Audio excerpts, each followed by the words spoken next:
Welcome back to the Woven Well podcast. A while back, I opened up a Q&A on Instagram and I got some really great questions, ones that I really appreciated. And most of them I went ahead and replied to there, but there was one that I thought deserved just a little bit more exploration than I had room for on a story slide. Emily Renee asked, what makes the Creighton Model System more useful than basal body temperature and other methods? First, in case those terms are totally new to you and the question feels a bit unclear, it may be helpful to give a little bit of quick context as to what she's talking about. When you think about a woman's reproductive cycle, a lot of times we think about a period. When we have a period, how often that's going to be, whether our cycles are regular or irregular. But the main event of a reproductive cycle for a woman is actually something called ovulation. This is when the egg is actually released from the ovary and there's the possibility of pregnancy. Everything about a cycle is leading up to this point. Everything that happens afterwards is in response to this point. So ovulation is the main event. And it's actually only during this time in a cycle when a woman could possibly conceive, the days leading up to ovulation and the 24 hours afterwards. So if there's only this short period of time every single cycle when a woman could possibly conceive a pregnancy, then we want to understand when those times are. And our body actually provides really great ways to do this. We call these reproductive biomarkers, and it's just basically a way that the body is communicating about what's going on internally. So, external signs of an internal process. Well, the reproductive system specifically is preparing for that main event through rising hormones like FSH, estrogen, and LH. And these provide signs that we can learn to interpret to be able to spot that buildup to ovulation and then actually know that it's over. Basically, you can know when a woman has the potential to conceive and when she doesn't if you learn to understand these biomarkers. So you can do this in your own life as well. Well, if you understand a little bit about biomarkers, you have to first start with what are they? So they are cervical mucus, basal body temperature, LH or hormone tests, and cervical position changes. Now, cervical mucus, basal body temperature, and LH or hormone tests all have methods of family planning that are actually built around them. Now, what I love about any of these methods of family planning that work with these reproductive biomarkers is that they encourage education over suppression. They create a relationship of trust with your body instead of a relationship of fear. They're empowering you to participate with your cycles instead of strong arm them. It is worth it, okay? I fully believe in them and think they are so helpful for so many different reasons. Now, we have other episodes out there that go into more detail, and so I'll be sure to link those in the show notes for you. But hopefully that's some helpful background just to understand what Emily Renee's question is. So going back to that, why is the Creighton Model System, which focuses on cervical mucus, better than methods that focus on basal body temperature, urinary hormones, etc.? Well, I think it's a great question. And I'd like to start by saying that some out there may disagree with me. That's fine. We're all going to have different opinions when it comes to this. As strongly as I feel about it personally, it's definitely not a black and white issue. So you may have another method that works better for you, and that's great. Some ladies will just prefer a method that works with one of the other reproductive biomarkers over cervical mucus, but I just wanted to share what my reasons are that I feel that the Creighton model system is more useful than those other methods. Okay, number one, and I'm not going to count them, so I shouldn't even say number one, but one of them is you only have to use one sign, whereas all the others require some sort of a cross check.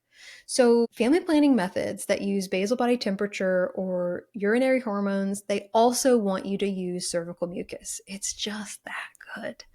So very practically, why do more than you have to? You know, I've talked with women who have tried a little bit of everything. And when they start working with me, I encourage them to just set aside all the others just while they're learning. And most never go back to them. You just don't need them. You really can learn so much from cervical mucus, and it provides so much data, and you no longer need that cross check once you understand it. And I do want to clarify that there are apps out there that will ask you about cervical mucus. This is different, okay? The Creighton model system is a full system of protocols around the cervical mucus itself. So you really want to be able to understand the details of it. And if you've ever worked with a fertility care practitioner and you just feel like, I don't feel like I got enough data to feel really confident about ovulation, then I wouldn't necessarily say that it's the Creighton Model System, but you may benefit from having another opinion from another fertility care practitioner. Okay, another thing that I think is a benefit, cervical mucus just works for everyone. There are ladies who have mucus every single day of their cycles, and there are ladies who rarely see cervical mucus at all. But even in these situations, they are easily managed with the Creighton system. I don't think that I've ever met anyone that couldn't use Creighton effectively because of her mucus. This is also why you don't learn it on your own. I just mentioned an instructor. When you have an instructor, certainly someone who is a certified fertility care practitioner like myself, but we have lots of amazing, fantastic fertility care practitioners at Woven. They are instructed on how to help you. We have seen, oh my gosh, hundreds, thousands, it has to be thousands of charts over the years and different scenarios. And we've been there before. We know how to walk you through that, even if it may be the first time for you to see it. And it doesn't look like any of the examples in the book. I promise you, I've seen it before. Methods like basal body temperature don't necessarily work as well for ladies who are maybe getting up in the middle of the night with little ones, or those who don't sleep very well, those who may have had alcohol the night before, even those who get sick and have a fever. So those can be troublesome, especially if it's for a woman who is postpartum or getting up in the night. It can be a little bit challenging, even if she's using one of the Oura rings or one of those other avenues and not just actually taking her temperature in the morning. And then methods that use urinary hormones like Marquette don't always work as well for women with long or irregular cycles or those who have very mild LH rises that may not be captured by the monitor. So this is what I've been told from clients that I've worked with in the past who had really long cycles. Maybe they were struggling to ovulate, and so their cycles were very irregular. And the Marquette method just ended up being very expensive for them because they kept having to take the tests and it would always say low. And then I've had other clients who they were ovulating, but their hormones were very, very low, which is something we want to work on. And we were able to see signs of that through their cervical mucus. But actually using the Marquette method didn't give them as much information about that. And so they didn't necessarily fit into the rules related around Marquette. Even though they were ovulating regularly, they couldn't catch it on the monitor. So those situations can be kind of troubling and concerning for some ladies. So in my experience, I guess I'm not saying this is across the board, but in my experience and what I've heard from clients, that's another reason why I feel like Creighton is a little bit better. Another would be that Creighton is a prospective method, not a retrospective method. What I mean by that is Creighton actually tells you when the window of fertility has begun, not only when it's over. And this is helpful for every woman, but especially those women with non-traditional cycles, like women with PCOS or those with unusual bleeding, long cycles, irregular cycles. It's just as important to know the beginning as it is the end. Now, basal body temperature is fantastic for seeing that temperature rise that signals that ovulation is complete and that hormone progesterone has risen. But when did that window of fertility actually start? When did it begin? Well, basal body temperature based methods use averages from previous cycles to make informed guesses. I just don't love to leave it to a guess. Okay. I'm just a little more specific than that. And that's actually one of the things that really led me to want to use Creighton on my own in the beginning, is that I liked that it was not informed guesses. It was actually real-time data. So yes, I do not love guesses, which I feel like leads me to my next point, which is that Creighton is well studied and very precise. And there are other methods that are also well studied. So I'm not trying to say that we are well studied and others are not, but just that that is one of the things that I really appreciate about the Creighton model system. And by the way, if this episode is helpful for you, if you're learning new things and feeling more knowledgeable about this area of your life and how to make the decision about what's right for you, would you take 10 seconds and leave a review for us? Reviews are the lifeblood of podcasts, and we want as many women as possible to know that natural fertility options are out there for them. A quick review would mean the world. Okay, getting back to this testing. When used correctly to avoid pregnancy, Creighton is 99.5% effective at avoiding pregnancy. Like, That is really good. And like I hinted out earlier, it's one of the main reasons why I chose to use it personally, and one of the main reasons that I continue to recommend it. So, not only is it well established and well tested, but the effectiveness is very high. So, it's actually more effective than the birth control pill and just as effective as an IUD. And that sounds crazy when we think about how often the others are promoted as the ways to avoid pregnancy. But in my opinion, Creighton is where it's at. When you're using the system, you can know on each given day whether or not you're fertile, and that is so empowering. You can make an informed decision about how to use that day. Do you want to try to conceive? Do you want to try to avoid? How strongly do you feel about either? All of that can go into empowering you to make those decisions as a team, as a couple, with confidence and with peace.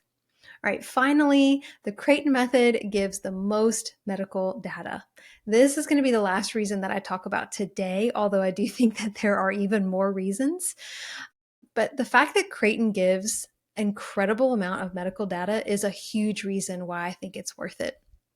It gives by far the most insightful medical information of the reproductive biomarkers. Now, I realize that you may be wondering about the new tech and gadgets that are out there right now. So let's just chat about those for a quick second, because obviously they do give a lot of information. We now have incredible hormone monitors like the Mira monitor that can actually tell you exact levels of estrogen, progesterone, LH, FSH. This is amazing. I love it. It can give really detailed data without having to get daily blood draws and without having to pay hundreds of dollars in order to do it. But what monitors like these don't give you are the skills to interpret that data. So if you're partnering with someone knowledgeable, they're amazing. But they're best used when you need specific hormone data for a short amount of time, and maybe when you're working with a physician or someone trained in interpreting those results. So, Creighton is just a better option for medical data for really two reasons. First of all, once you learn it, it's a simple system that helps you interpret the information as much as you observe it. So, it equips you to prepare for the effects of stress or surprising hormonal changes. It makes you aware of changes to fertility or your general women's health and hormones, and you don't have to have any additional tools in order to interpret it. You could actually travel across the world without access to electricity or Amazon shipping, and you'd still be fine. As long as you have toilet paper, you can use the Creighton Model System. And even more useful than that is the fact that the Creighton system doesn't only reveal hormone issues. Charting with this system can reveal underlying issues like infection, thyroid disease, insulin resistance, organic issues like polyps or fibroids, and more without you having to do anything differently. It's incredibly empowering. And then there's naprotechnology. So, the second reason that Creighton is more useful for medical data is that there are actual medical professionals trained in interpreting it for themselves. Over the years, there have been so many health issues that were constantly revealed through the Creighton charting that the founder actually began studying them formally because he was like, okay, something's happening here. We're learning information about their health, not just their fertility. And so decades later, naprotechnology was born. It's a set of protocols for investigating, diagnosing, and treating these issues to support the healthy functioning of the reproductive system. This means that you can bring your Creighton chart into a doctor and immediately have a better idea of what may be causing your symptoms or concerns, and they won't look at you like you're crazy for noticing when things are different. And they won't just do an ultrasound and run a basic blood panel and say, oh, that looks good. They will actually see what's going on based on looking at your chart. They'll know exactly what you're talking about, and they'll be able to guide you in how to get to the bottom of it. There are some restorative reproductive medicine avenues that focus on charting as well. And if you're interested in those, I would focus specifically on neofertility if you're not looking at naprotechnology. By the way, these should not be in competition. You should be able to use all of these. So you can use your Creighton model chart and bring it into any restorative reproductive medicine physician, and they should be able to utilize that information. Remember, ultimately, I'm a fan of any fertility awareness method that brings awareness and appreciation for women's cycles. They are incredible, marvelous designs of God that are actually for our good, and in my opinion, for God's glory. They are worth exploring and studying and valuing and nurturing. God did not give them to us as a curse. They are a gift when we take the time to see them for what they are. So I'm not anti any other method or anything like that. I love them. I fully support them. It's just personally, this is why I have found Creighton to be the most useful method out there. If you have a question you'd like to submit, scroll down in the show notes to the place where it says text the show and feel free to send one our way. We can't actually reply to those messages, but we can answer them on air. And if I can, I'd love to. As always, thanks for listening as we continue to explore together what it means to be woven well.